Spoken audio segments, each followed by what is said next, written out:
Welcome to MuggleCast, your weekly ride into the Wizarding World fandom. I'm Andrew. I'm Eric. Micah. And I'm Laura. On this week's episode, we are discussing the brand new Fantastic Beasts, The Secrets of Dumbledore trailer. Woo woo! And if you're new to MuggleCast, well, welcome. We're your Harry Potter friends. Nice to meet you. Make sure you're following the show for free in your favorite podcast app so you never miss an episode, because we do release a new episode of MuggleCast every Tuesday. Each week we're talking about Fantastic Beasts and, of course, the rest of the Wizarding World, as well as the fandom. And also follow us on social media. We're MuggleCast on Instagram, TikTok, Twitter, and Facebook. And while we are looking forward to having a lot of fun today, we just wanted to acknowledge the very sad situation going on in the Ukraine. We encourage all of our followers to stay informed about the situation over there. We love our community, and we hope to remain a safe place for all of our listeners. Most important of all, we're wishing for the safety and security of all who are affected. We know that we have listeners in the Ukraine and the surrounding countries, and we're with you. We hope the show can provide a little bit of light during this dark time. Absolutely.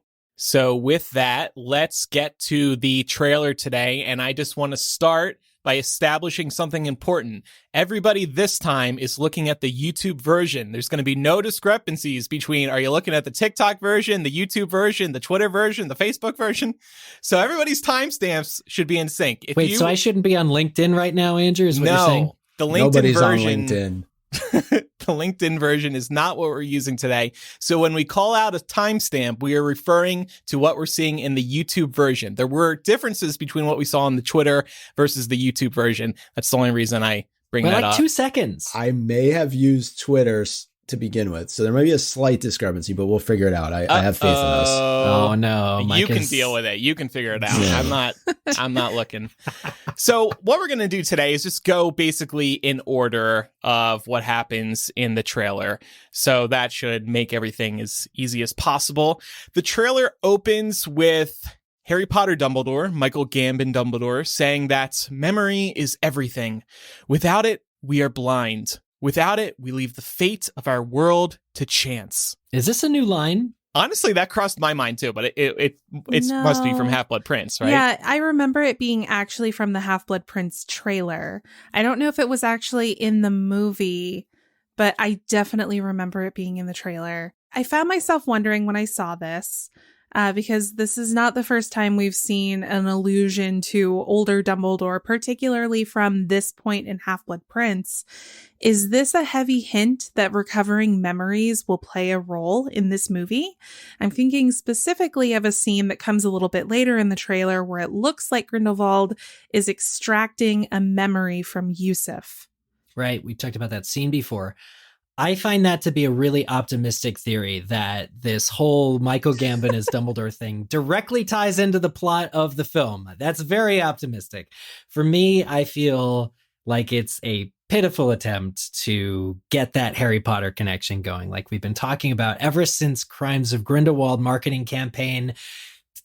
People confuse everyone, like tie it to Harry. That's the only way it's going to sell tickets. So Michael Gambon's appearance and his voice in this trailer speaks to me of sick desperation. But I love the idea. I love the idea that it could be because memory will be a part of this plot, like an important plot point. I'm just trying to be optimistic. I didn't know how it was going to work. I think that's a great idea. I was like, yeah, because otherwise it's just like Dumbledore is telling the tale that happened to him 60 years ago. It's like maybe the movie opens with Gambon around like a fire. And it's just like, let me tell you the story. Oh, I hope not. I don't think it'll be anything I don't like think that. it's When gonna I be was like that. sexy, let me tell you. They used to call me Dumbledore. Yeah. But No, I mean, I really tried. I mean, trust me, I have a lot of questions and we will get to them, but I tried to go into this sort of like with an open mind, because we've been pretty open on this show about how Crimes of Grindelwald was not an ideal movie. putting it diplomatically. Convoluted mess? Yes. And I'm afraid that I'm seeing some similar themes in this trailer, but I'm also trying to note where there might be some room for optimism. So that's my approach for today's discussion. We'll see how it goes. I like the open-mindedness. I do too. I think that this, I come out of the gate really strong, but I think overall the trailer is really exciting.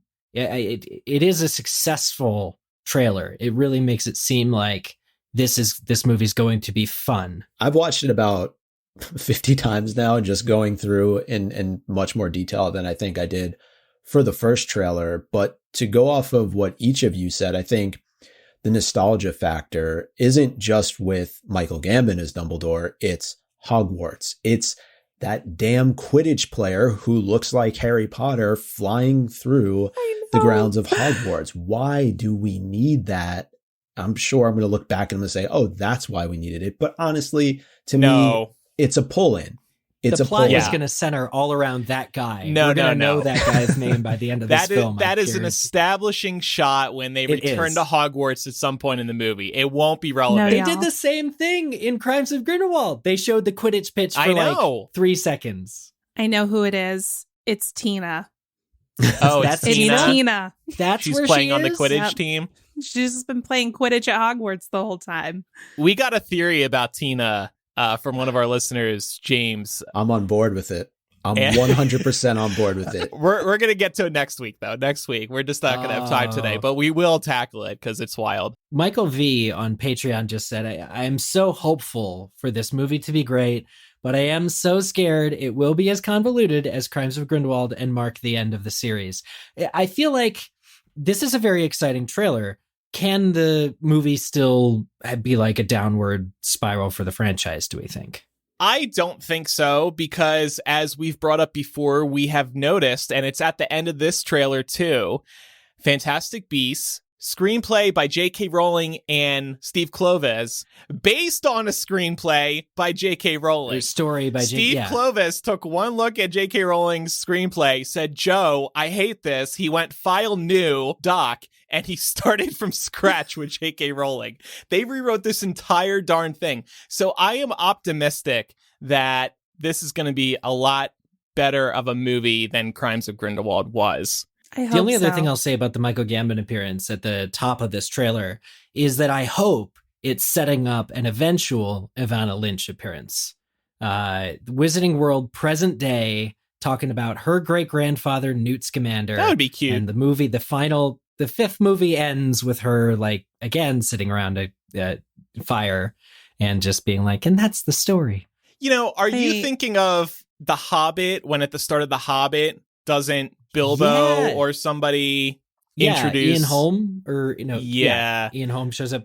Yeah, I mean, because otherwise there is a capitalist corporate reason for Michael Gambon appearing in this and not a story purpose of him appearing in there. Like that's the dividing line. I really don't think you're going to get Michael Gambon in the actual movie. No, it's not in the movie. I don't think that's happening. But the other thing I just wanted to mention too, going off of what you said, Laura, the memory aspect of it, not just the extraction of the memory from use of comma, but what appears to be a very reminiscent kind of Half-Blood Prince pensive scene that, and even going back further than Half-Blood Prince, we obviously saw Order of the Phoenix, Goblet of Fire, like that whoosh that you get. And this was, which I know we're going to talk about the scene in the cafe between Dumbledore and Grindelwald, but that whole effect happens at the very end of their conversation. And it leads me to believe perhaps that is also a memory that's being looked back at.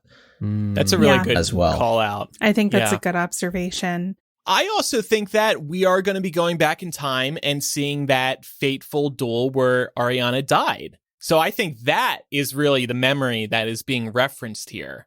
That's the biggest one of them all. Sure. Yeah. Do you think we're going to get it though? It also says secrets. It's not singular.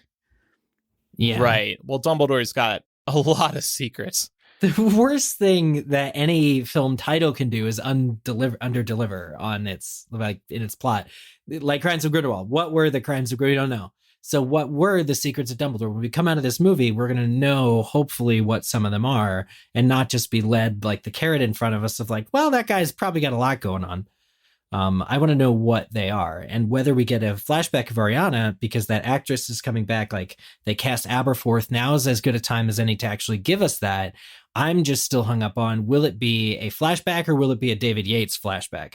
Which is to say bright lights, some music, and 1 or 2 words tops. And a dance. And a dance. And a montage. Like, no, I want a full I like the flashback montages, sequence. but the flashbacks are just awful. All right, so go ahead, Laura. Oh, I was just going to say like another, you could call this a crackpot theory, but it was just something that occurred to me. They are using the snitch a lot in these trailers. And given we know Dumbledore and Grindelwald when they were young, they sought to find the Deathly Hallows in their youth. We know the Resurrection Stone ends up being inside a snitch. Is this a hint that we're going to hear more about the Deathly Hallows in Secrets of Dumbledore? I feel like we were, because weren't they using the Deathly Hallows symbol last movie, 2 movies ago? The letters, the font. Yeah, too. Yeah. Well, and let's not forget, this is going to be really weird because the bonus MuggleCast that we recorded last week was about the alternative titles to the Crimes of Grindelwald, and one of them was the Master of the Elder Wand, which is one of the Deathly Hallows. Well, that, Dumbledore and Grindelwald weren't together for that long, if they were ever together, but their relationship centered around this pursuit of power through the Hallows. And so Deathly Hallows being the 7th and last Harry Potter book, you get to it at the end. For Dumbledore and Grindelwald, their story is the Deathly Hallows. That's their entire relationship together. So that's going to end up being more prominent, I think, throughout this series. Mm-hmm. Well, if nothing else, we know the snitch is a good place to hide something small. So maybe the blood pact could be hidden inside of there. Yeah. Would it fit in that thing? I don't know. The blood pact looks stone larger fit than in the there. Why snitch. not the? Oh, maybe. Oh, that's true. There was a shot of Dumbledore kind of like juggling the snitch or grabbing it. It looks pretty small to me. Yeah, it's like fits in the palm of your hand type deal. And the blood pact is like a little bit too long for that, I think. But magic. Laura, you have me really thinking now because I'm going back to Deathly Hallows and thinking of the things that were left in Dumbledore's will to the trio. We see not just the snitch in this trailer, we see the Deluminator as well being used at one point.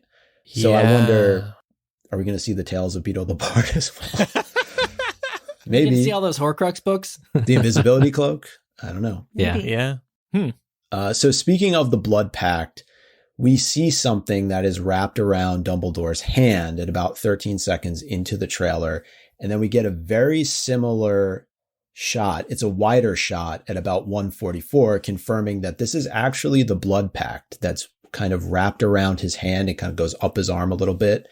But it's done in a very similar manner to, if you remember in Half-Blood Prince, when they do the unbreakable vow between Narcissa and Snape, it's kind of like that same woven nature to it. So I wonder if that's kind of a tip of the cap to fans that the Blood Pact has kind of a very similar nature to it that the Unbreakable Vow does. I think so too. When you've made as many movies as they have set in this world, there's that visual language that they can rest on the laurels of what they've done before by saying, we've got this situation where these characters are intertwined. How did we show that? Well, how did we show that before? And then they can use some magic looks similar. Like there's that visual language of what memories look like and don't look like, which is why in the last trailer, it was very clear what was happening between Grindelwald and Yusuf, even though it was an extreme close-up from like over one of the characters' shoulder. So yeah, I just think at this point, we've become accustomed to like seeing and like understanding. I think the people who made this trailer know that we would kind of intuit some of what the certain magic is. Even if we don't know what it is, we've seen it before. The necklace kind of wrapping around his arm multiple times and then crawling up his hand. I think it also just sort of symbolizes the grasp that this pact has on him. Yep. I like it from that angle alone, but I like the Unbreakable Vow idea too. I mean, the big difference between the two, of course, is that this is a physical thing, whereas the Unbreakable Vow, it's like, it's not. Yeah, you can't see it, but it's there. It's but I I guess I just wonder if there are any differences between the two apart from the physical aspect of it. I mean, if they essentially perform the same function, why have two? Like, I feel like there has to be something that differentiates a blood pact from an unbreakable vow. And hopefully we find out what that is in this movie. Maybe one you can break, the other you can't. Yeah, maybe. You can break without dying. Yeah. So many questions. It also reminds me of when the Horcrux locket closes around Harry's neck when he's under the water. It squeaks me out a little. So moving forward at the 24-second mark, and by the way, we're going to skip the scenes that we saw in the last trailer repeated in this trailer. I was actually surprised by how many scenes are in both trailers. At first, I was like, is there even much to talk about after watching it the first time? Because I felt like we had already talked about most of it, but we found plenty of stuff, trust me. So at the 24-second mark, someone comes to what looks like the Hog's Head and approaches Albus Dumbledore.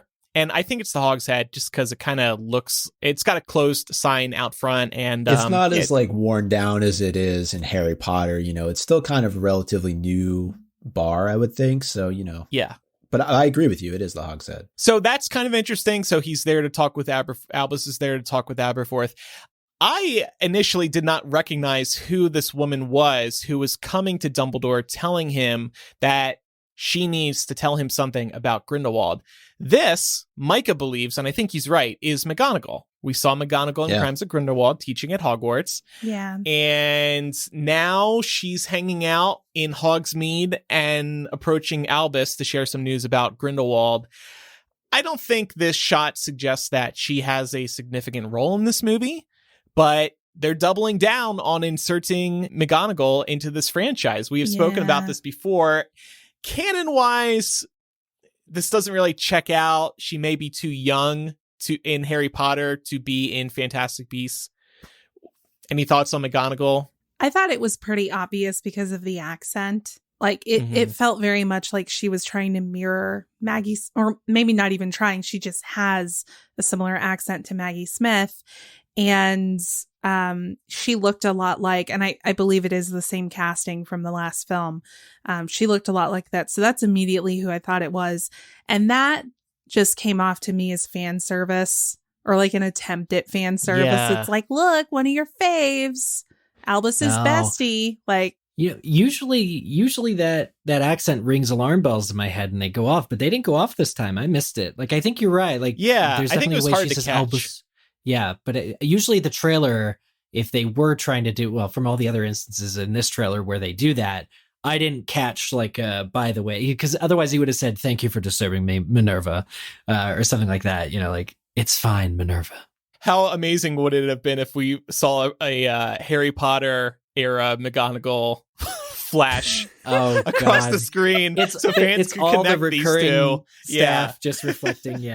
Look, casual Harry Potter fan. Look, it's McGonagall. Yeah, but I think that would have been the time to do it in the trailer. We've already gotten the surprise from the last movie. Why wait? Like, because to me, like, I'll be honest with you, Andrew, until I went back and watched it a couple times, I had no idea who that was. So, Laura, kudos to you on recognizing her. I wouldn't remember her from the last movie.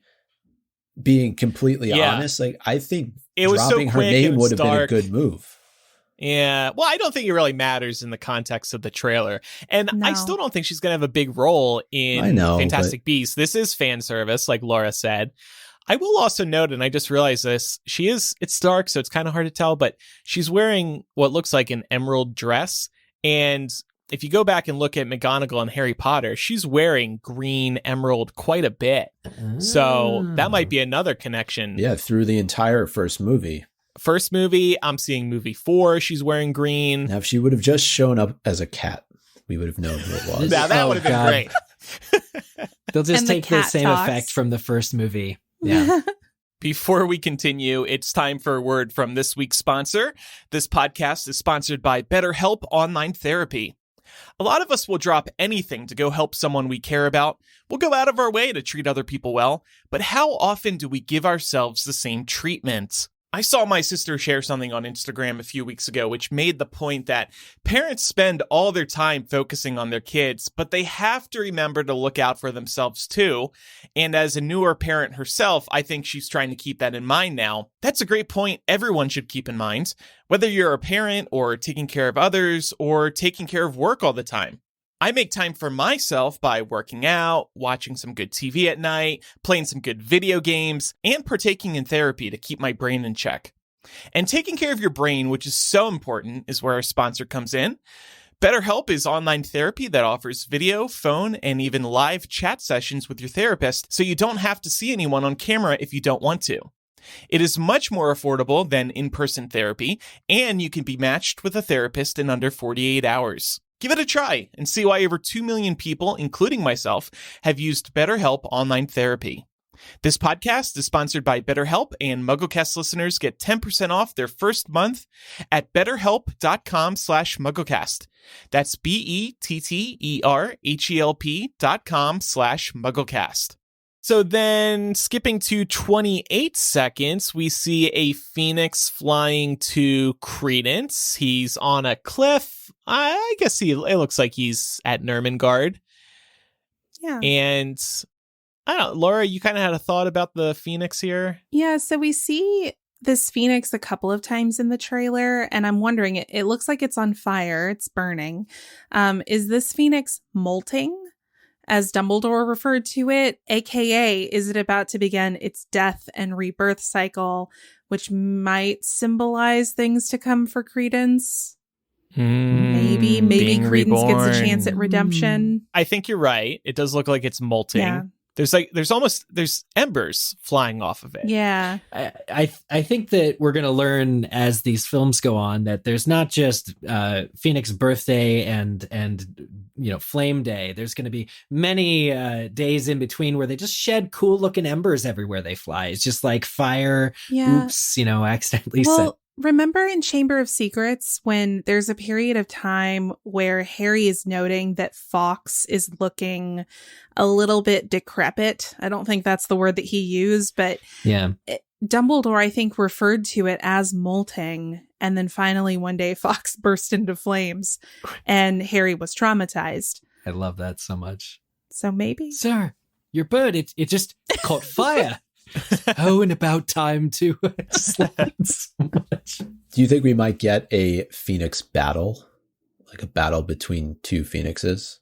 Not metaphorically that'd be speaking. kind of cool. Oh, metaphorically speaking. No, not metaphorically. Oh, I'm not talking about metaphorically. Albus and Credence. I'm talking about Fawkes and... Oh, those two might fight too. Did you see some of the shots in the trailer? Yeah. Albus and Credence? Yeah. I don't know that it we really didn't think to name the phoenix in the Crimes of Grindelwald because we weren't sure if it was a real phoenix or if Grindelwald was playing a trick, transfiguring another baby bird to make it look like a phoenix to gain Credence's trust. I remember we talked about that at some point, but now it does look to be a phoenix. And if it is a phoenix, why wouldn't it be Fawkes, who eventually will go to Dumbledore? Yeah. And what's interesting, this idea about maybe there being a battle of phoenixes, I don't know how much there is to that, but I will say that between imagery for the trailers and the new posters that have come out recently, that figurine of the phoenix that we see is shown in each place differently. In the teaser trailer, it was like a splash of water. Remember, we were analyzing is that to do with the prophecy about the eagle soaring out of the water or something like that? Yeah, and on the wings from the posters, water. it's fire. So I don't know if that means something or not. It might not mean anything. Well, 4 years ago, they thought water looked really cool. And now they're thinking fire looks really cool. Fire's in. What's trending right now? Fire. I think it also has to be noted that this phoenix does appear to be cool with hanging out with Credence. So I think that has to say something about this bird being legitimate and maybe even Credence being a Dumbledore of some sort. That too, yeah. But I mean, even going back to what Richard Harris's Dumbledore says, they're very loyal creatures. So the circumstances by which this phoenix will, if it's Fawkes, join Dumbledore eventually is very interesting to me. In addition to that, Dumbledore backstory that he goes into in Crimes of Grindelwald about his family's tie to them. Mm-hmm. Credence also, it has to be said again. I know I brought this up at least once before. Credence with the longer hair, new movie, new do. Every movie, he's got a new hairstyle. Some people said he's looking a little too close to Sirius or Snape. Some people think maybe they're trying to go for like a Snape vibe or a bad boy. Sirius vibe. Yeah, bad, sad boy. Or are they just trying to say something about the passage of time? Like, do we know, have we heard definitively what year this movie takes place in? No, that's a good point. How long? There really needs to be a time jump at this point if this franchise wants to get to 1945. So I'm thinking like we're seeing changes in design for Grindelwald, obviously, but also for Queenie. And I'm just wondering if based on that, based on Credence's change in appearance, maybe it's intended to suggest that a significant period of time has transpired. They're trying to distance themselves from movie 2. Maybe part of a bonding exercise was Queenie and Credence just changed their look. They did like a makeover night to get to know one another. And this is actually a week after Crimes of Grindelwald. So at the 30-second mark, Grindelwald is holding a rally and he says that our war with the Muggles begins today. And what's also interesting here is that we see Newt seemingly walking into this rally. And he's got a suitcase with him. And I do just find it a little odd that he's just like casually walking in to this rally. It doesn't seem appropriate. But that's how the last movie ended too. With them, yeah. And so this makes me wonder if this is the end of the movie. That scene. I had a few scenes in this trailer where I was like, I wonder if that's going to be like the last shot. Like Jacob asking if he could keep his wand. I had the same thought as you. I think that is the last shot or one of the last shots of the movie. We'll just jump ahead because in the background you see Newt, Laylee, Yusuf, maybe Bunty sitting on the steps of what looks like was the venue where Grindelwald was holding his rally. So I'm kind of assuming this is where, you know, Grindelwald's been defeated for now and they're all just admiring the view of the mountains. Because you can see the mountains in front of them. There's no way for David Yates to end a Harry Potter movie unless it's principal cast members staring off at scenery. Exactly. Oh, Jacob's going to throw his wand into the abyss, break it in half, he's gotta throw break it over. We critique because we love. This wand was fake! Well, we'll get to that later. Laura, you brought up a good point. Newt walked right into the rally the last time, too. But didn't you learn your lesson, bro? I mean, come on. It's a change in strategy for him to say our war with the Muggles begins today because he, as Johnny Depp told a couple people in the second movie, he doesn't want to harm the Muggles. He's in it for their good. And it's like, this is just totally different here. Yeah. But I also wonder, though, too, depending on exactly where we are in the timeline, is World War II already underway? And if it is, that could also be another reason as to why Grindelwald is choosing to now kind of flip his position. We know that really deep down, he was never really for the Muggles to begin with. But this could just add fuel to the fire. That's a good point.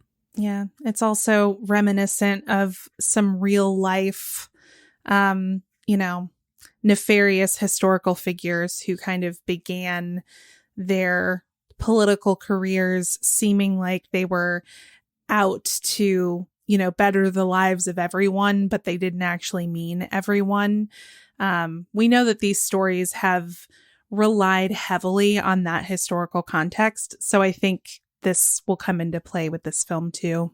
At the 44-second mark, probably one of the funnier clips in the trailer, Laylee Hicks. Remember, this is an Ilvermorny professor played by Jessica Williams, a huge Harry Potter fan herself. She comes to New York to enlist Jacob to help fight. And Jacob says, as he's walking into his bakery, I said I want out and I want out. He slams the door shut in Laylee's face, but then he walks further into his bakery, and who's standing there? Laylee. And she says, you do know I'm a witch, right? She just kind of apparated. It was really funny. Yeah. Jacob is a mood. He's like, I've already fought in a war. I just watched my girlfriend go off and join Wizard Hitler. Like, I'm not, he wouldn't he wouldn't have the historical frame of reference for Hitler at this point, I don't think. But he still has experience with that. And I just love his attitude of like, F this. I'm not doing it. Yeah. Yep.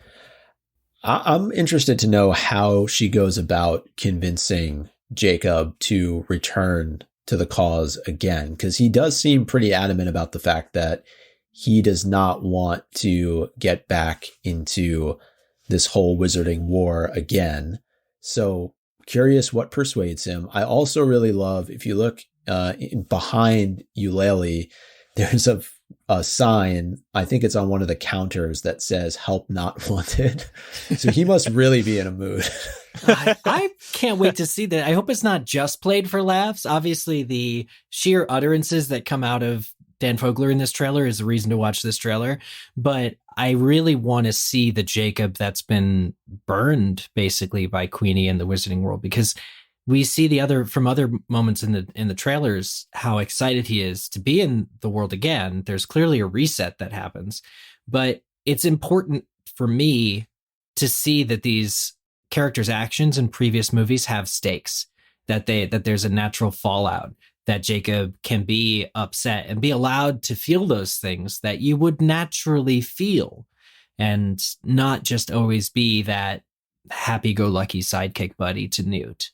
But one of my big questions is, why do they need Jacob to begin with? I'm actually kind of shocked that Lily / Dumbledore is enlisting Jacob. It must have everything to do with Queenie, and only to do with Queenie. Yeah. Or Newt. Or Newt. Yeah, because at this point, Newt and Jacob are the closest. Like, Newt might still be closer to Jacob than he is with his own brother. And so what, it's like emotional support? If Newt's in trouble, I think Jacob would want to know. My emotional support muggle? Yeah. I mean, everybody's got one. I got one. Do you got one? Yeah. There has been the ongoing theory about maybe Queenie is a double agent. Maybe she's under some kind of spell or potion, going back to the tea drinking scene in the second film. So I could see Dumbledore maybe thinking that Jacob is the link that he needs in order to get Queenie back on the right side of things, whether she's cursed or whether she's legitimately on Grindelwald's side at this point. Just really proud of my emotional support muggle joke. Please clap. Come on, that was clever. Laura missed. Did you miss it, Laura? Laura was thinking about her theory. I was thinking about my theory. I was thinking about my point. I like it though. Emotional support muggle. Can we get a shirt that says that? Actually, can that be like a Patreon benefit? Patreon benefit. Yeah, we probably couldn't sell it. Warner Brothers would sue us. But no. Yeah, or emotional support nomage. I bet they haven't trademarked that awful word yet. What about emotional support baker? Ooh. Sure. Oh, that's good. That's good. Yeah. They can't sue us for that. Nope. Pair that with my emotional support pastry. So we do get a little bit of playback of the scenes that we saw in the first trailer with Jacob getting his wand. I will say I didn't notice the first time how Pickett kind of also like presents it to him when Newt says that it's his.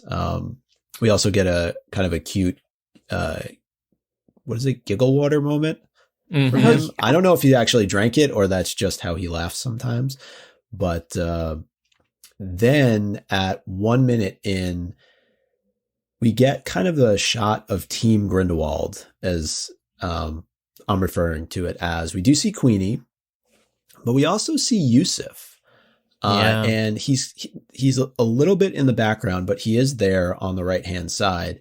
And I'm wondering, kind of going back to what you said earlier, Laura, when we see that like that extraction from him, his mind by Grindelwald, is he actually Team Grindelwald, or is he kind of being forced, maybe under the Imperius curse, maybe otherwise, to be fighting for Grindelwald? We know he's from an old family, and old families do have a history of not necessarily being on the good side of things. Yeah, that's kind of been my thought as well.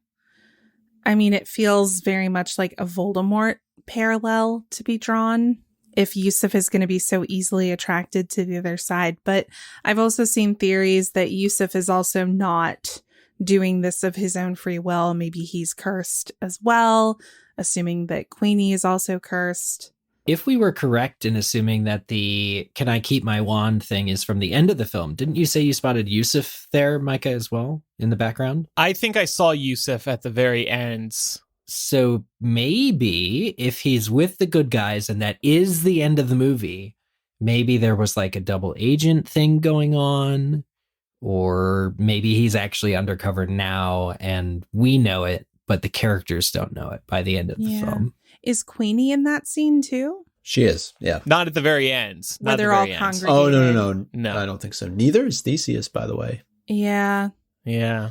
There could be somebody behind Dumbledore's head. Right. A Theseus-sized head Elvis has. It is, though, very reminiscent of the end of the first movie where they're at Hogwarts and we could see kind of who was in the background there. Yeah. I'm feeling confident it's Yusuf because his hair's kind of pointed up in one direction, and that's exactly how it looks in this Team Grindelwald shot at the minute mark. Yeah, that's definitely Yusuf.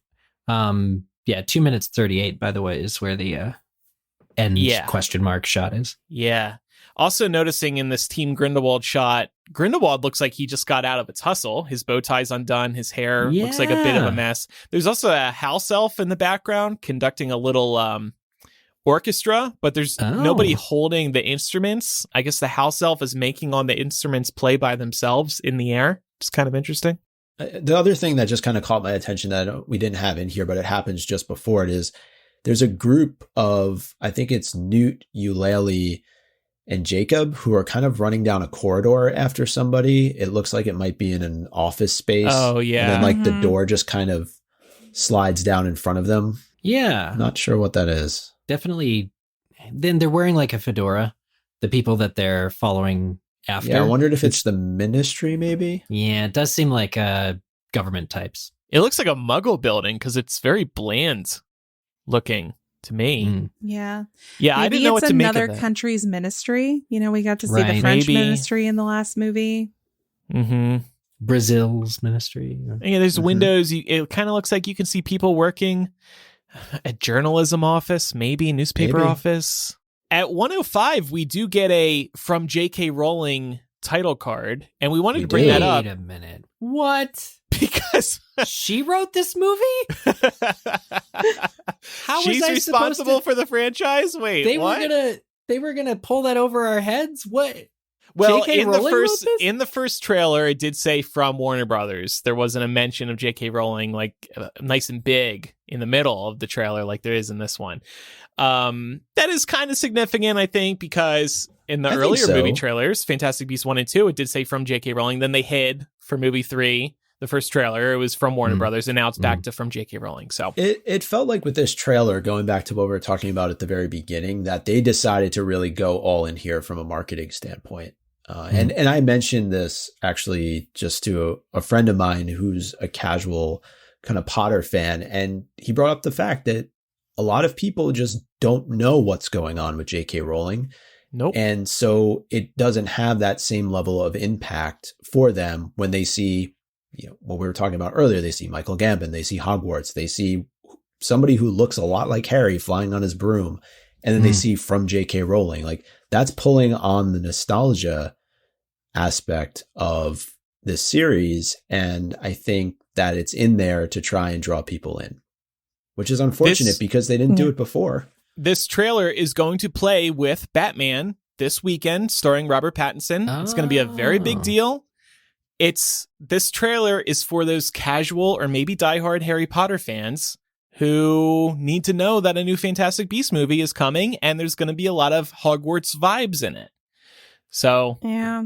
I just feel like this is the living embodiment of Warner Brothers' sort of like non-statement statement that they put out about J.K. Rowling, a year ago, that was basically in response to transphobic rhetoric and saying, you know, at Warner Brothers, we value diversity and we want to continue to champion diverse stories. But it doesn't say anything about that. I feel like choosing to omit her name from the teaser trailer, but then include it in huge font in the main trailer is just emblematic of where their stance on this has been.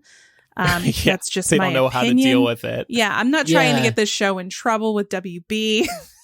Like, it's not like she didn't write this movie. It's like right, but sometimes I think there's a case to be made for wanting to back away from J.K. Rowling because it's not a good look for several reasons and for many different people. So if you're kind of on this fence about Fantastic Beasts and you're annoyed at Rowling's stances, then you see this and you get more turned off by Fantastic Beasts. I think that's the risk they take when putting something up like this. But it is only 1 second.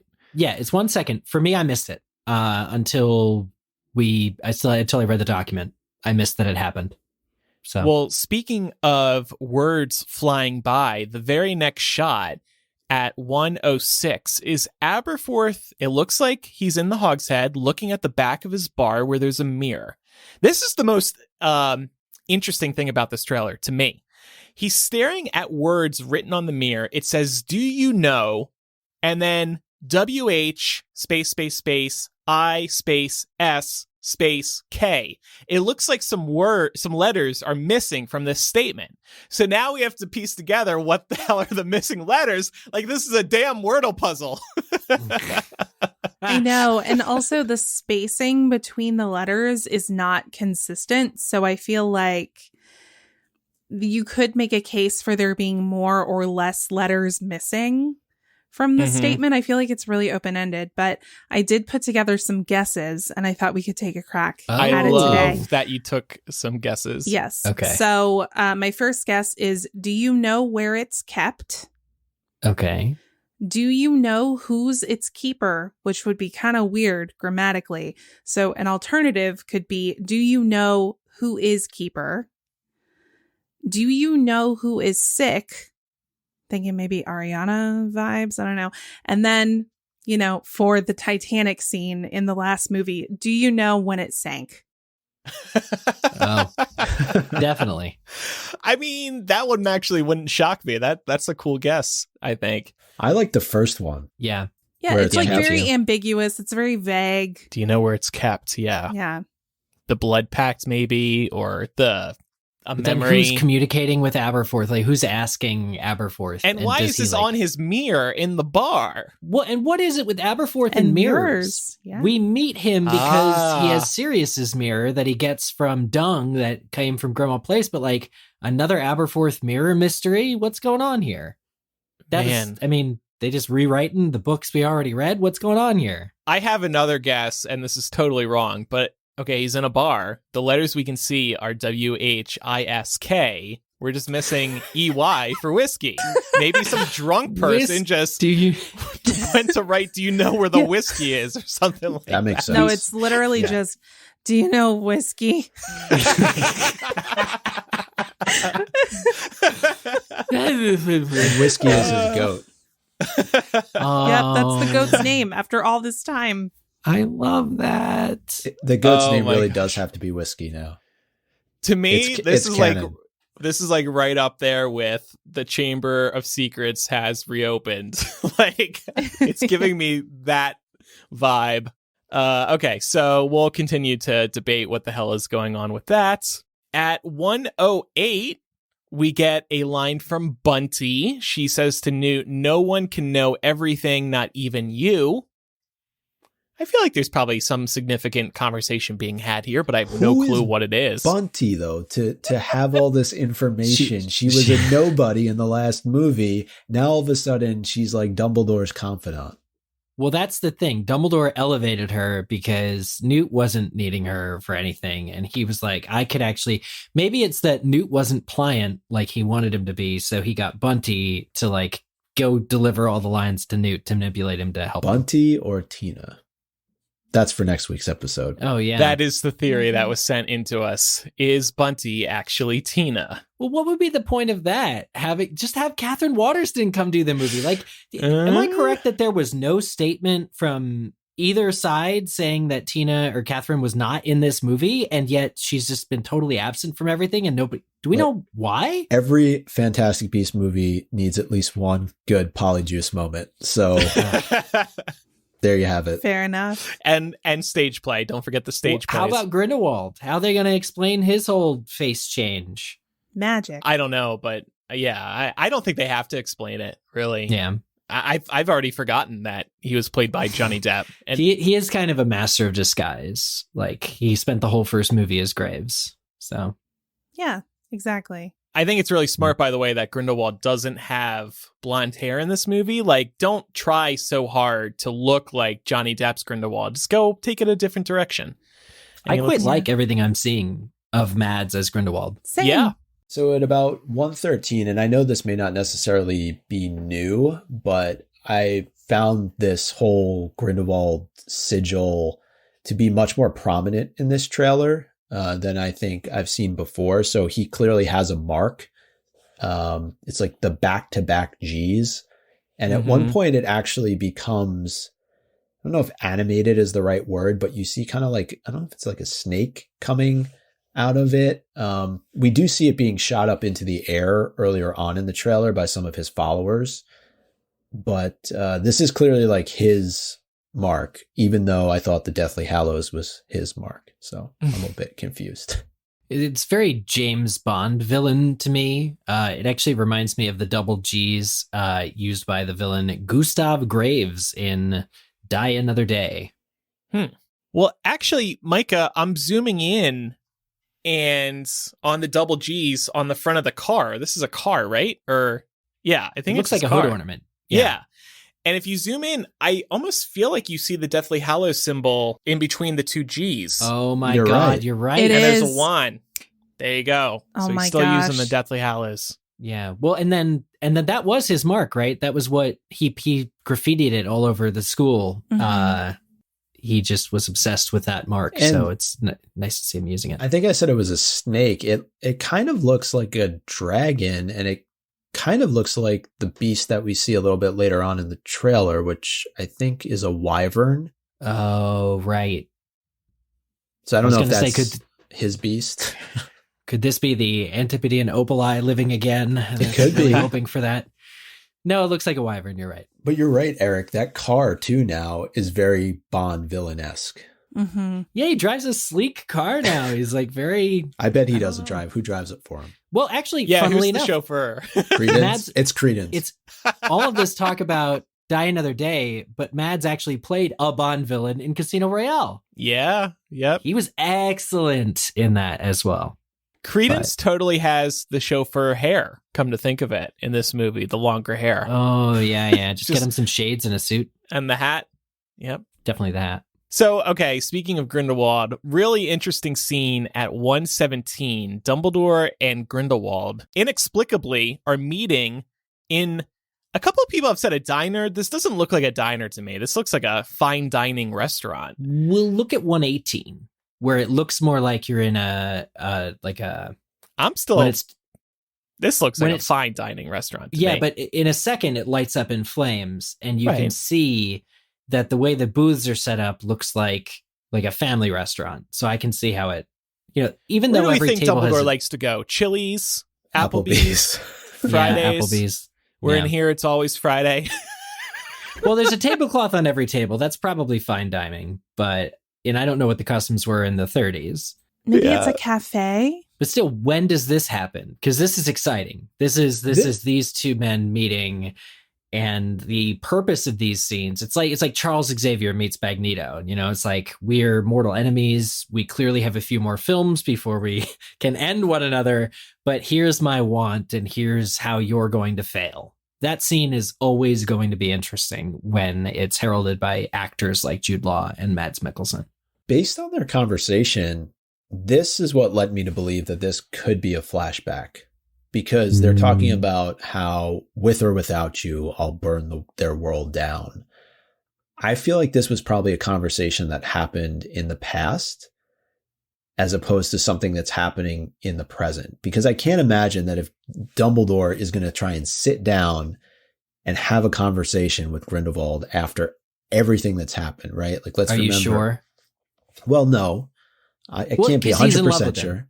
Yeah, is what I'm saying. Not anymore, though, I don't think. Mm. I guess that's Well, I think debatable. I've Yeah. seen some theories that these two are actually not meeting in person. This is some sort of Zoom meeting. That magical construct. Yeah, that they can get together through magic. In terms of flashbacks, how many years ago? Because they don't look younger at all. That's fair. That was the other thing that I thought about when I saw this scene, is that it's not actually happening in person. That, yeah. To your point, Andrew, because if you look at the very end of it, the way that it wraps up, after he says flames, the entire scene goes up in flames and Grindelwald completely disappears. And Dumbledore is left sitting there by himself. Right. But I think that Dumbledore, to the point of like still being in love with Grindelwald, he looks in the mirror of Erised and his one true desire is still Grindelwald. So I think that should Grindelwald ever propose like a parlay or like, let's meet and talk about this, Dumbledore would go. And Dumbledore would be dumb enough to go alone. I also saw it noted that, according to Rita Skeeter, Dumbledore and Grindelwald never met again until their big duel in 1945. So this would be the first time canon is contradicted in these movies. Right. So you got it. How does she really know? Yeah, she could be wrong. I feel like with regards to Rita Skeeter, I mean, she's a gossip columnist, right? Mm-hmm. So this could be one area where we could accept a canon contradiction, because it could be written off as like, well, Rita Skeeter hated Dumbledore and that entire book was a hit piece. So, of course, everything was wrong. Or it could be possible nobody knew that they met. Yeah. Again, if they're both alone, they're skilled enough wizards that they can escape detection from anyone that they don't want. So I think they could have met every night during the war. Who knows? And if it is a virtual meeting, which I still maintain it is, then that would not count really as meeting. Yeah, they got the crew from the Harry Potter reunion to set up a virtual environment for them. God. Ooh, that's a mic drop. The reunion was only proof of concept. Now they can bring it into all their franchises. Jumping ahead to 144, we see another shot from this Dumbledore-Grindelwald encounter where Grindelwald says to Dumbledore, "It was you who said we could reshape the world." Boom. Own it. 138, speaking of encounters, Dumbledore, I think we saw something from this scene in the last trailer. Dumbledore and Credence do appear to be face to face, or at least face to back. I guess they might be dueling. It looks like it. And in fact, there's a shot. I just got the most fun pause I've ever done of Jude Law holding up like some light and looking like he's about to punch Credence's face. Well, it's the Deluminator. It's at 140. Oh, that's the Deluminator. Yeah, because if you back up another second or two, you see the Deluminator open up. Well, and the Phoenix is also flying around in that scene. Like when it first opens, the Phoenix is landing. So there's all sorts of lights going on. I hope there's a photosensitivity disclaimer at the beginning of this trailer. This Deluminator scene, I mean, this is really interesting to me. Dumbledore, if you look at him with the Deluminator open, there's a lot of pain in Dumbledore's face. And I look at this and I see him looking at his sister, or what he's about to do to his sister, what he's about to do to Credence. What is he doing with the Deluminator? Taking Ariana out of Credence? Oh, Maybe. God. Oh, perhaps. That's screwed up. That's deep. Because look at the pain in his face. And then what happens is that it gets very Matrixy. That's the word I'm going to use, where you get like, and if you look at the exterior kind of scenery, it's totally different, right? So it's raining. It's very wet on the ground in the opening shot. And then when it kind of flips over, there looks to be snow on the ground. So hold on, I'm turning my head around so I can see this properly. Yeah. Yeah, there's snow. Yeah. That's the way you have to watch this trailer. That's the ideal viewing position of watching this trailer, everybody. Look at Andrew. Make an appointment with your chiropractor for the day after you see this trailer. Brought to you by Cairo One. I love cinema. Cinema's fun. I don't have to work. Now, I wonder if there's some kind of extraction going on here. That's really weird, yeah. I definitely got strong like mirror dimension vibes from this. It's the Upside Down. Yeah. Stranger Things returning this summer. Yeah, these are like really key scenes, I bet. I mean, this is like end of the movie stuff you have to think. I mean, what is... I need to Photoshop this. I just need to take a screenshot and then flip it over. Are we sure that it's Credence in both scenes? I think so. Could it be Ariana? You can't really see who it is in the upside down shot. Could it be Grindelwald? Here's something I also thought was interesting. 147, there's this mountainous region along a river, and there's a hole going through a mountain. The reason I wanted to call this out was because they also released a new poster for Fantastic Beasts today, and you see this particular location or something very similar to it on the left side of the poster. And there's 3 locations you see on this poster. This new mystery location, Hogwarts, then Nurmengard. So that this new location with the hole through the mountain has to be pretty significant if it can sit next to Hogwarts and Nurmengard. That's really well done, Andrew. It's a great catch. Yeah, so maybe this is Credence's hideout, or maybe this is Newt's new, like, jungle hideout or something, because Dumbledore, Hogwarts, Grindelwald, Nurmengard, Newt. Or Tina. It's where Tina's been hiding this whole time.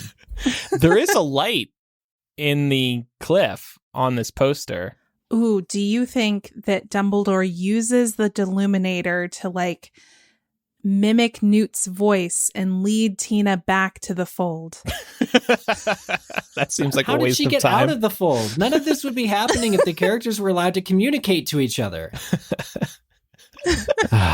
Where's Tina? All right. Well, so I think this location is going to have some sort of significance to it because I think you're right. Yeah, I think it may be likely where there's a very important beast in this movie. Okay. And I think we're going to get to talking about that a little bit now. I mean, God forbid there are beasts in this film. No, we're finally getting to the beasts 1 hour into this trailer review episode. So I, at 1:54, a minute 54 seconds, full disclosure, I watched this trailer several times, and I watched it at 0.25 speed so that I could just, like, catch little things. And I got a screenshot of this thing, and I'm like, what the heck is this? It's some kind of creature standing next to Grindelwald's bath pool thing. To me, I thought it looked like a baby Thestral, but I think Micah found some information to substantiate this being a different kind of magical beast. I'm dropping this picture in the Discord, too, in case people want to see it.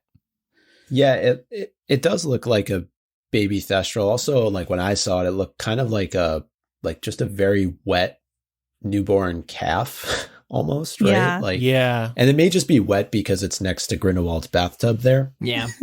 It got splashed. But he splashes it. It appears to be, and I consulted our friends over at Speak Beastie because who knows better than they do, a Keelan. And a Keelan is a magical creature that is found in China. It's a close relative of the British unicorn, and it's often called the Asian unicorn. It's also the same beast that Newt appears to be carrying through the forest at about 147. It's got a little bit of like a sack over it. It's a little bit bigger than that one, though. That's the only thing I'll say. Like, the one he's carrying seems to be a little bit bigger than the one in that shot right there, but it could also just be the perspective of I think this thing looks like a goat. Do we think Grindelwald stole what was the name of the goat? Of Aberforth's goat? Whiskey. Whiskey? Do we think that this whole movie's a hunt for whiskey and that would tie in the beast?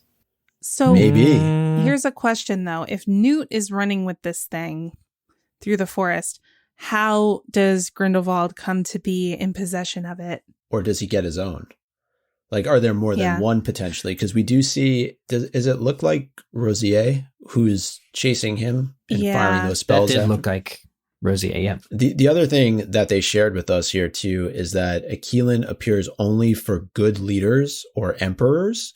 So it makes sense why it would appear during a movie about an election or what appears to be an election. Oh, I see. Oh, wow. Okay, because I was about to be like, what does it do? Like, what is its special property? That totally fits. I need to read more about this thing, though. Yeah. What does it allow for whoever is in possession of it to be able to do? Maybe it eats blood packs. It just stomps on him. Yeah. Well, Stumps him out. that's like that's a baby though. Like if you actually Google what this thing looks like, it looks pretty badass, to be honest with you.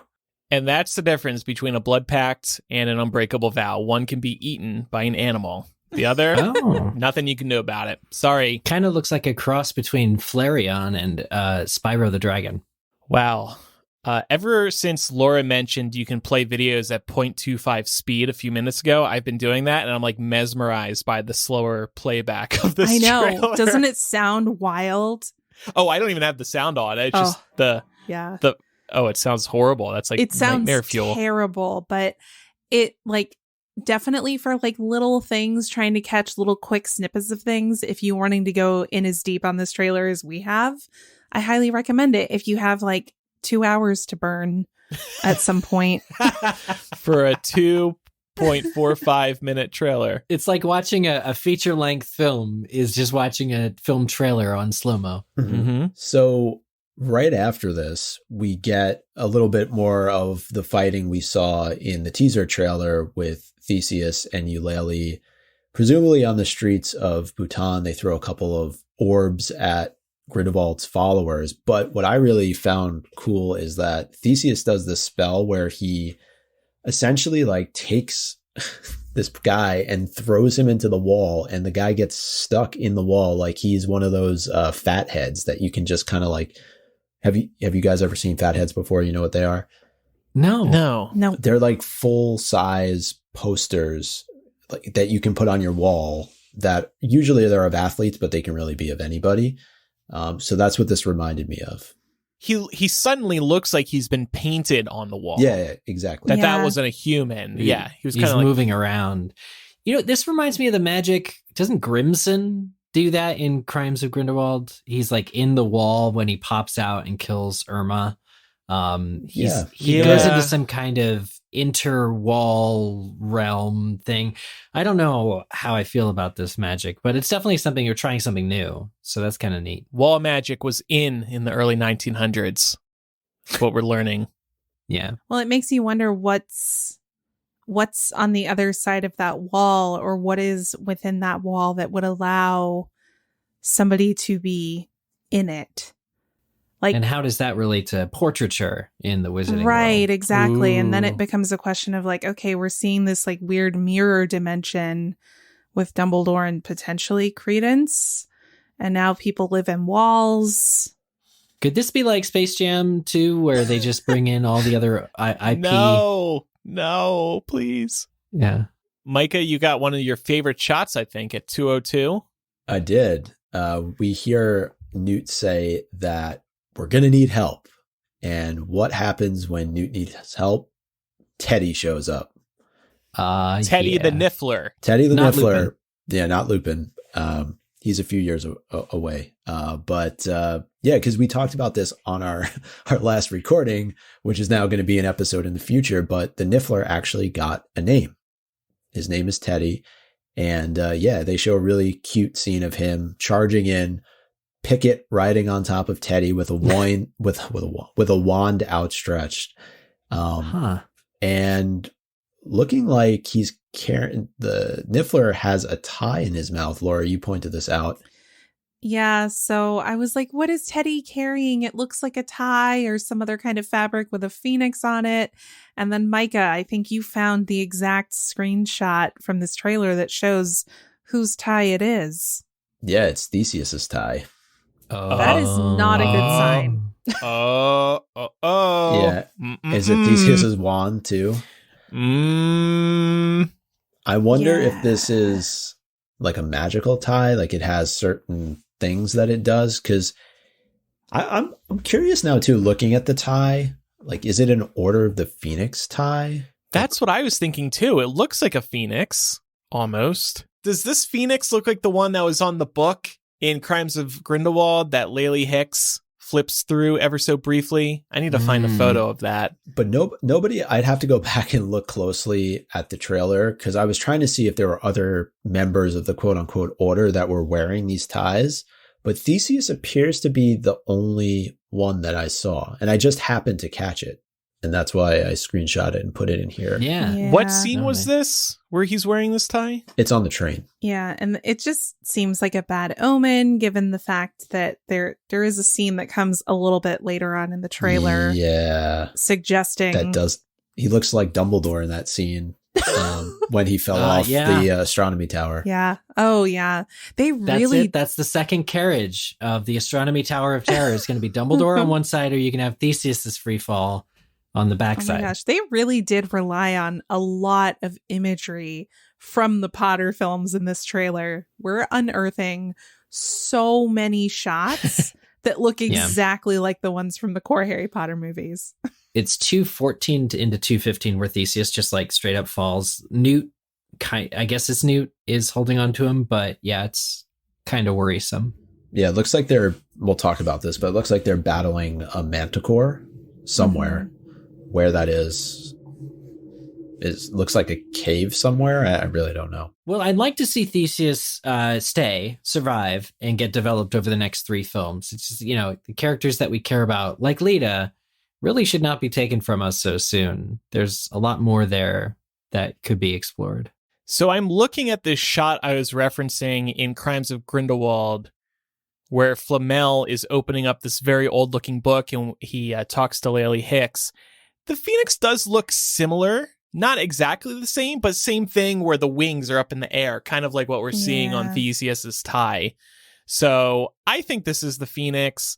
We also, we'll get into this more next week, but when Warner Brothers was rolling out character posters for this movie, they introduced the good guys by saying, look at who is in Dumbledore's first army.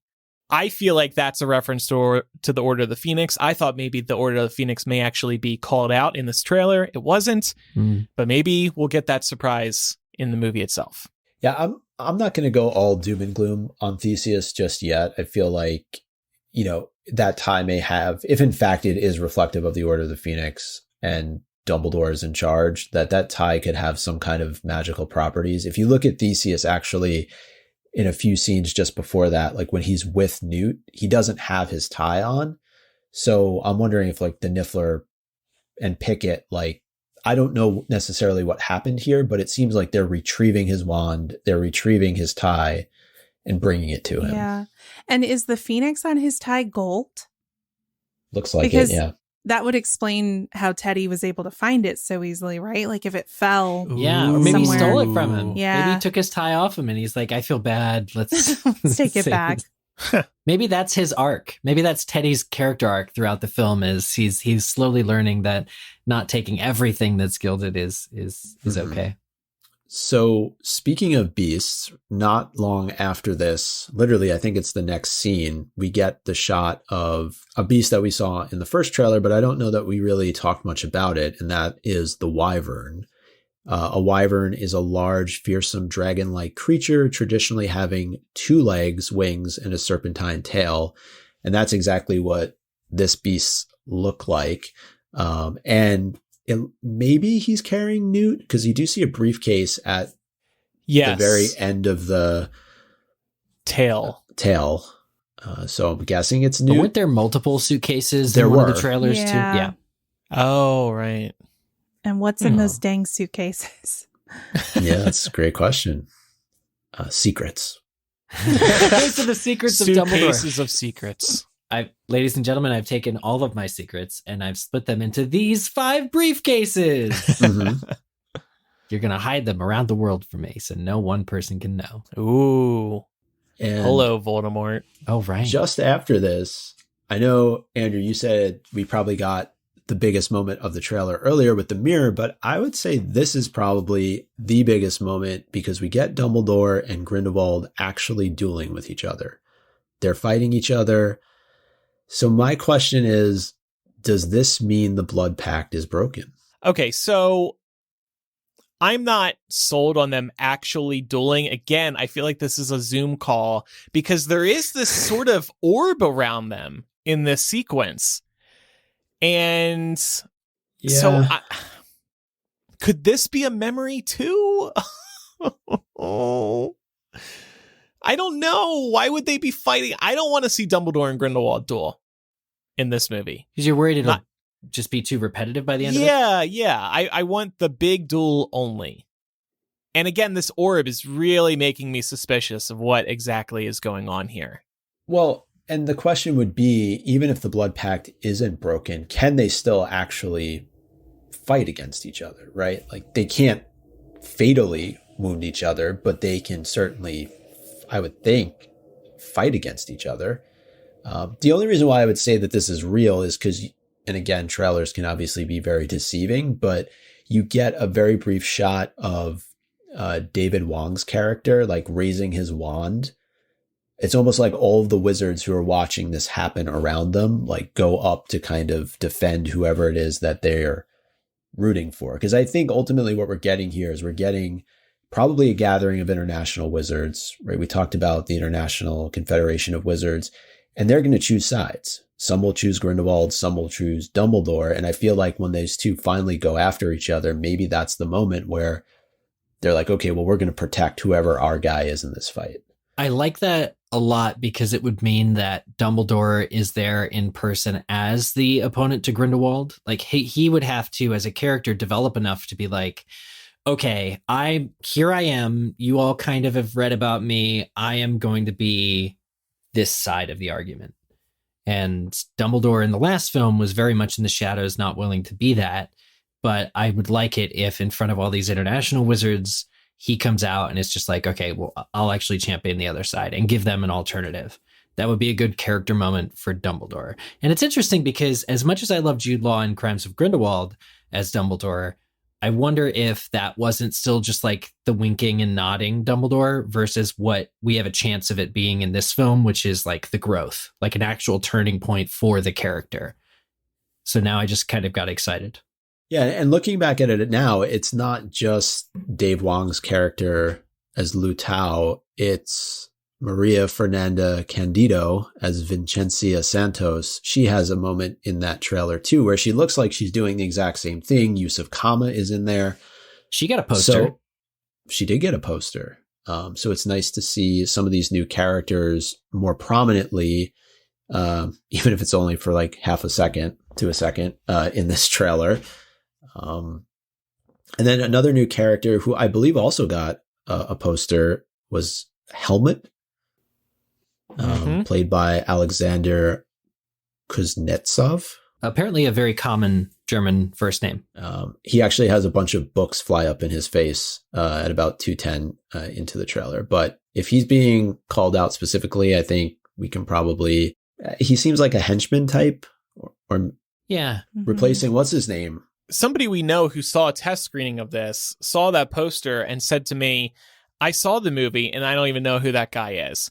And then we saw him in the trailer. So I feel like this shot may be one of the only shots we get of this guy. I don't know.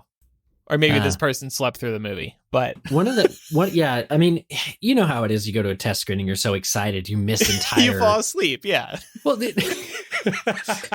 I mean, you miss important... The face blindness sets in. It's like, fair. I'm just going to focus on what Dumbledore does in this whole screening. One thing I like about all the Fantastic Beasts movies, including this shot that we're talking about with Helmut in it, when the books fly up in his face, like 211-ish, is that magic can be made from the mundane. So like, it's kind of like a prank, almost like get these books to fly up in your face with a distraction or something, but it's common everyday household objects being used magically to either like achieve a getaway or what. I just like the practice of, it's not always beams of light hitting people. Sometimes it's just like, oh, I put a whole wall of books to like, they're going to fly at you. These canaries are going to try and tear your face off. Yeah. Like here, like, I just love the use of ordinary Muggle objects being enchanted for a quick getaway, because that strikes me as being a very like street brawly type of magic. That's really exciting. Yeah. One of the books actually says, have a fiesta in a bottle. So it's funny that it kind of just like explodes out. And I think that's a decoy suitcase, by the way. So this makes me think this is another Seven Potters moment.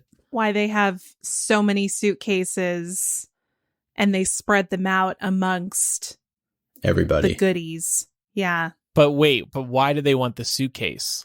Something's probably in one of them. Are they trying to get the Obscurus? Oh. Ooh, maybe. Maybe. That is totally a briefcase. Yeah. That's a great catch. I didn't realize that. Dumbledore's secret is in one of the briefcases, and they're trying to pull a Seven Potters. So, they have a decoy so Grindelwald can't find the right one. He's like... No, there's a secret in every suitcase, but one of them's like how in third grade he cheated on a math test. And the other one's going to be like, I loved Gellert Grindelwald. And one is how to have a fiesta in a bottle. In a bottle. Yeah. Yeah, so let's talk about the Manticore really quickly. The next kind of two scenes play into it. At about 2:13, we see this beast. It's a highly dangerous Greek beast with the head of a man, the body of a lion, and the tail of a scorpion. We see mostly the tail of the scorpion. It's as dangerous as the Chimera and as rare. The Manticore is reputed to croon softly as it devours its prey. Manticore's skin repels almost all known charms, and the sting causes instant death. Uh-oh. Right after this, we see Theseus kind of wrapped in the tail of the Manticore, free-falling, a la Dumbledore from the Astronomy Tower. So, not a good look for Theseus. It does not bode well, because even if he's being pulled down by the Manticore and Newt can save him, if he's been stung, he's not going to make it. Presumably. Right. Unless there's a phoenix nearby. I was gonna say... Here comes the That's phoenix. 2 Chamber of Secrets.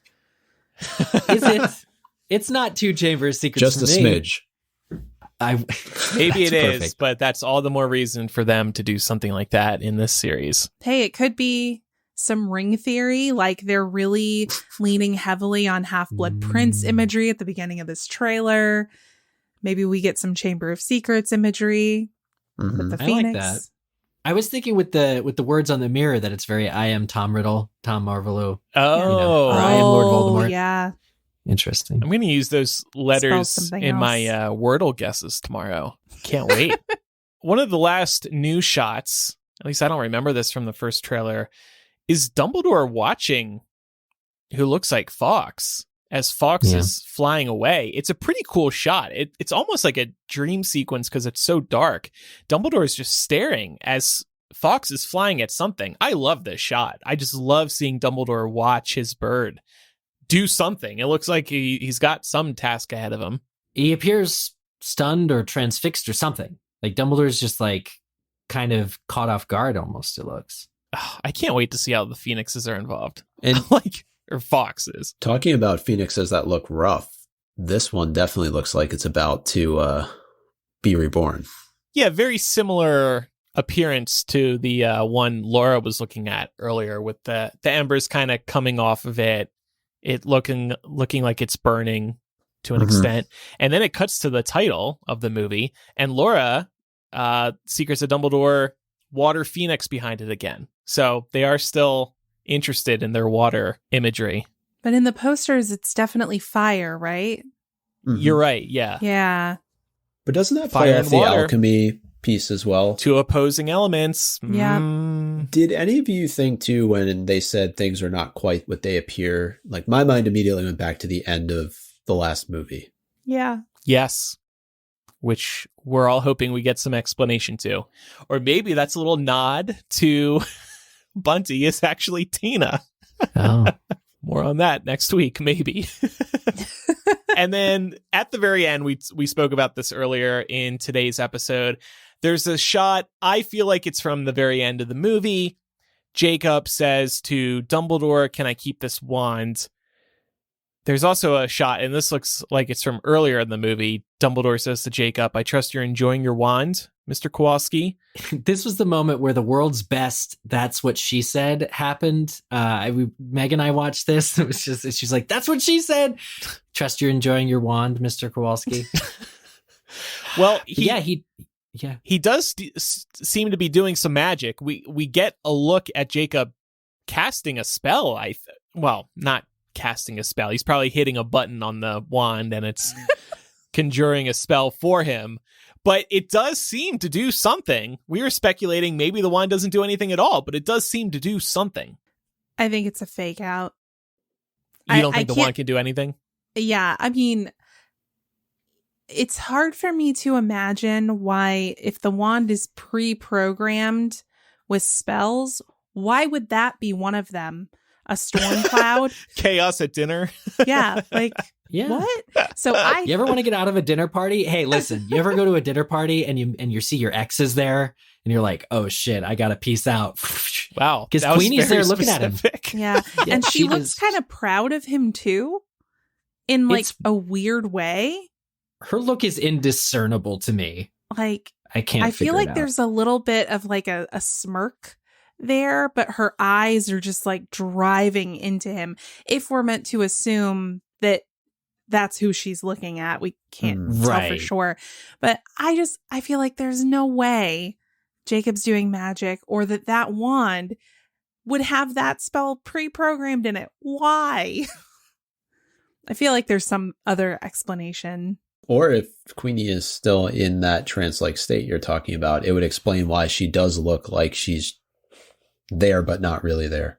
Mm-hmm. I just wanted to ask about, I know we talked a little bit about the end scene with everybody kind of sitting behind Dumbledore and Jacob, but who is between Dumbledore and Jacob? It looks like Tina. Oh, you are right. Well, I thought that was Bunty. It looks more like Lita to me. Nah. Well, the way the hair is like Bunty more looks round. like she's over to the right in the green. Oh, yes. Yep. Maybe it's McGonagall. It is a green cloak. The hair color looks like Bunty's hair color. The person in like the burgundy type coat, that could be anyone really. But it looks Lita like Tina's Tina? hair to me. Yeah. So I think this person who saw the movie did say Tina makes an appearance. It's just a small one. Why? I'm shocked there wasn't an announcement. When the polyjuice wears off. But we see Tina and Bunty in the shot, maybe. Or is that Queenie on the right? Could be. So I think that's it for the trailer. I think so. At least for now. Until we watch it another 50 times and we come back and we're like, oh my God, guys, guess what I saw? And Laura plays it back at 0.001 speed on YouTube. So our plan is to do like feedback episode next. Yeah, so submit your feedback, listeners, and if you caught anything that maybe we didn't, or you have any theories about anything we discussed today, send it in. MuggleCast@gmail.com is how you can email us. We also have the contact form on MuggleCast.com. You can also send a voice memo to MuggleCast@gmail.com. Just record a message using the voice memo app on your phone and email that to MuggleCast@gmail.com. Or you can call us on our phone line, 1-920-3-MUGGLE. That's 1-920-368-4453. My closing thought on the trailer is that I was expecting this trailer to actually dive into Dumbledore's backstory. I was expecting Ariana. I was expecting some clear flashbacks, maybe to young Dumbledore. We didn't get any of that. Well, that would suggest that this movie actually has something to do with its title. Yeah. And I feel like that's a stretch. That's a crackpot theory at this point. No, I think, they got to hide certain things. So maybe they just wanted to hide all of that. We still have no clue what the secrets are going to be in this movie that are going to be revealed, and they better be revealed. And it's like, Dumbledore, you have so many secrets. And he's like, don't worry, I'll tell you everything. Next movie.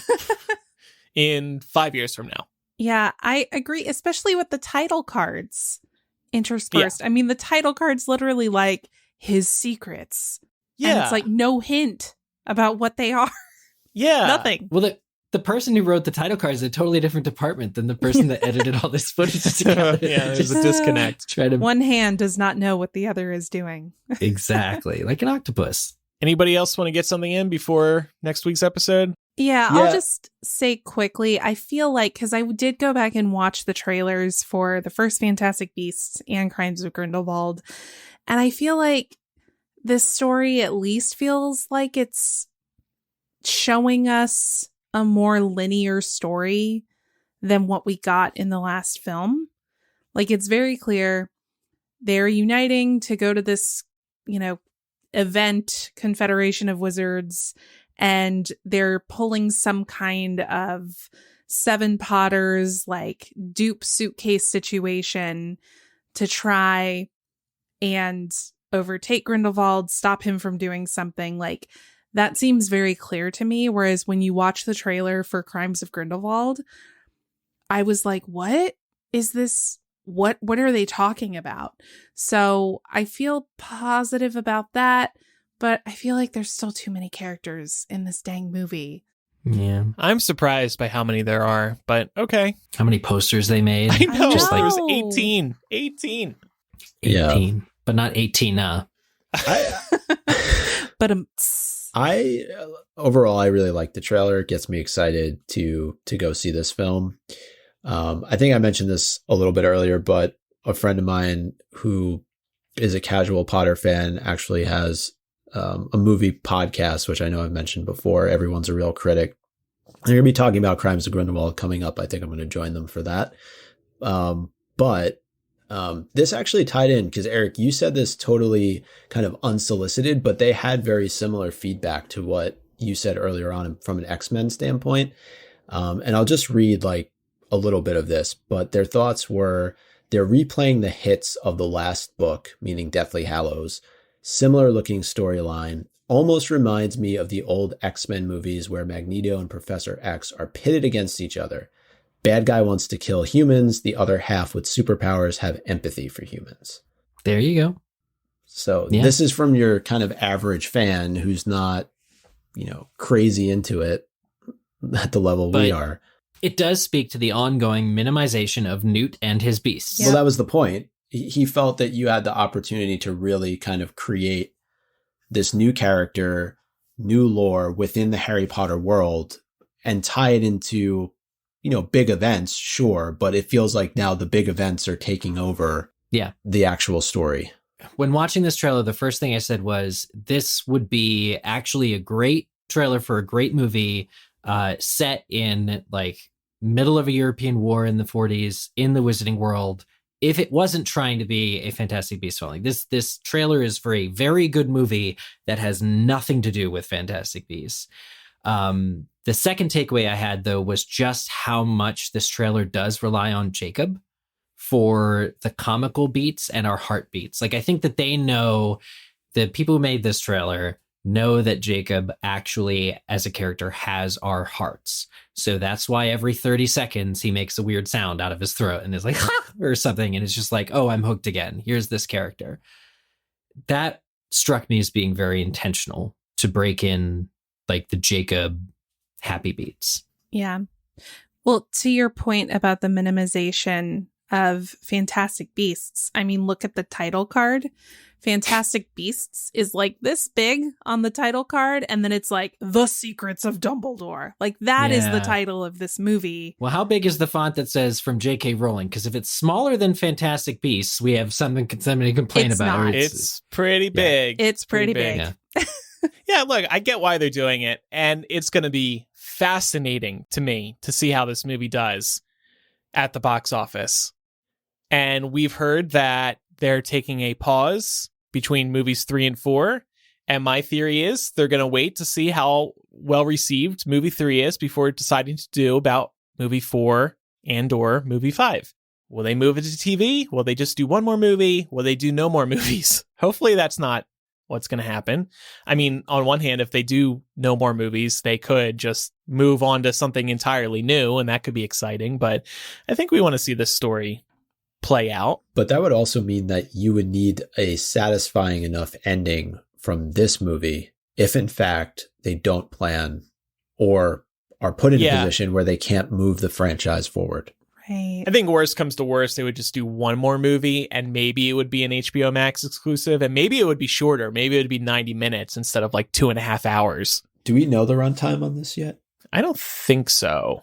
And do we know if they're going to release it on HBO Max in addition to... No. I really wish they would. I do too. We haven't seen them in huge 100-point font go exclusive to theaters. No, But- yes, they have. The have? promotional stuff says only in theaters. The posters and Ugh. Yeah. I don't Well, want to go look, to theaters to see this movie. WB committed to all of their 2021 movies being released day and date on HBO Max, same day as theatrical. They haven't done that with anything here in 2022. That was 1 year only. They have committed to a smaller release window, so exclusivity window in theaters. So this movie will be on HBO Max 45 days after the April 15th release. That's a lot smaller of a window than what it used to be. So yes, we will be able to watch this at home only a month and a half after it's released in theaters. That's nice for us. We'll be able to do a movie commentary pretty quickly. Yeah, subtitles, staring at every little shot, etc., etc. One final thought on the shots. They seem more colorful this go around. Yeah. This trailer really does actually have a lot of color in it. I'm surprised for David Yates. Maybe they fired the last cinematographer, but yeah, it looks good. Yeah, and it looks hopeful. Mm-hmm. One other thing I was just going to add too, because I was thinking about this earlier when we mentioned that random character that you said a person who went to the movie didn't really remember seeing him at all. Yeah, Helmet. Remember they got rid of Abernathy too, and his character. And I wonder if this is a replacement character for him. He had some issues as well, along the lines of Johnny Depp. So there's a void in like Grindelwald's male henchman type character. Right. All right. Well, that was a lot of fun, and we'll do more analysis next week. We'll get feedback from listeners. Listeners, don't forget to send in your feedback. And we'll also discuss the new version of Cursed Child. One of our friends saw the new and improved Cursed Child. She saw it in San Francisco. She's going to join us next week. So next week we'll talk about this new version of Cursed Child, and we'll talk more about Fantastic Beasts: The Secrets of Dumbledore. Also, we mentioned this earlier in the episode. Earlier this week, we released a new bonus MuggleCast installment on our Patreon. Some of the alternate Crimes of Grindelwald titles registered by Warner Brothers were revealed, and some of them are insane. I don't know what they were thinking. They're rough. And we laughed and cried over them, and we supported the good ones. So you can check out our thoughts on those alternate Crimes of Grindelwald titles at patreon.com/MuggleCast. We currently do a bonus MuggleCast installment once a month. We're coming up with a lot of fun ideas for the year ahead. So pledge now, patreon.com/MuggleCast. You can also pledge for a year up front, and if you do that, you will receive a 10% discount for committing to a year. And by the way, existing patrons, you can actually upgrade to that annual subscription, so you can get that 10% discount as well. You get so much on our Patreon. You get the bonus MuggleCast installments, you get ad-free MuggleCast, you get access to our live streams and listener communities, you get behind-the-scenes looks at the show, and so much more, including physical gifts. So patreon.com/MuggleCast. We couldn't do this without your support, so thank you, everybody. By the way, if you can't support us through Patreon, we appreciate A, your listenership, B, you sharing the show with your friends, sharing the show on social media, and also using the promo codes that we give out when we're talking about our advertisers. They're all great companies. We support them. We love them. And you can help us out by using those promo codes and links. All right, no Quizzitch this week because we have a weird recording situation going on. It's timey-wimey. Quizzitch will return. Maybe next week. The interim Quizzitch question is, what's your favorite part in the trailer? Email us. There you go. Perfect. 2 other reminders. Make sure you're following the show for free in your favorite podcast app so you never miss an episode, and leave us a review if they allow you to. Also, don't forget to follow us on social media. Our username is MuggleCast on Instagram, Facebook, Twitter, and TikTok. Thanks, everybody, for listening. I'm Andrew. I'm Eric. I'm Micah. And I'm Laura. Bye, everyone. Bye. Bye.